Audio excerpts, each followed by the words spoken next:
Hi friends, நான் mutton குழம்பு செஞ்சுருக்கேன். பாருங்கள், செம்ம டேஸ்ட்டாக இருக்கும்.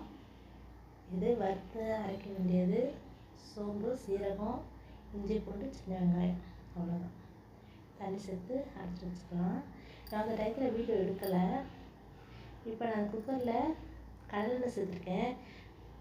பட்டை, இந்த பாசி இதெல்லாம் சேர்த்து தாளிச்சிருக்கேன். சோம்பு போட்டு சின்ன வெங்காயம், தக்காளி, பச்சை மிளகாய், இஞ்சி பூண்டு பேஸ்ட்டு, நம்ம அரைச்சோம் இல்லையா, அதை சீரகம், மிளகு, அந்த பேஸ்ட்டு சேர்த்துருக்கேன். அதை சேர்த்துட்டு மட்டன் அரிசி சேர்த்தாச்சு, தயிரும் சேர்த்துருக்கேன், சால்ட்டும் சேர்த்தாச்சு. இப்போ நம்ம என்ன சேர்க்கணும்னா தனியாத்தூள், மிளகாத்தூள், மஞ்சத்தூள், மட்டன் மசாலா. தயிர் கொஞ்சம் அதிகமாக சேர்த்துக்கோங்க, நல்லாயிருக்கும். இதில் நம்ம தேங்காய் சேர்க்க போகிறது கிடையாது.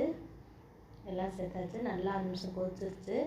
இப்போ நம்ம தேவைக்கேற்ப தண்ணி சேர்த்துக்கலாம். நம்ம தண்ணியே சேர்க்காமல் இப்போ மட்டன் இதில் வதக்கிட்டுருக்கோம். இந்த மட்டனில் இருக்க தண்ணி தான் இப்போ வெளில வந்துருக்குது.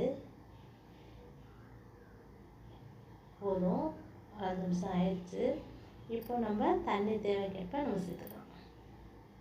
நான் எனக்கு தேவைக்கேற்ப கொஞ்சமாக தான் சேர்த்துருக்கேன், எனக்கு போதும். இந்த டயத்தில் நம்ம உப்பு காரம்லாம் கரெக்டாக இருக்கான்னு பார்த்துக்கோங்க. இது மாதிரி செஞ்சு பாருங்க, சூப்பராக இருக்கும். என் பசங்கள்லாம் டிவி பார்த்துட்ருக்காங்க. இப்போ நான் 9 விசில் வச்சு குக்கரை ஆஃப் பண்ணியிருக்கேன். ஓப்பன் பண்ணியாச்சு. இப்போ நான் தாளிப்பு கொடுத்துட்டேன். சின்ன வெங்காயமும் சோம்பும் சேர்த்து தாளித்து சேர்த்துட்டேன். இப்போ நான் குழம்புக்கு தனியாக எடுத்து வச்சுருக்கேன், கறியை தனியாக எடுத்து வச்சுருக்கேன். டேஸ்ட்டாக இருக்கும், செஞ்சு பாருங்கள். Thank you friends.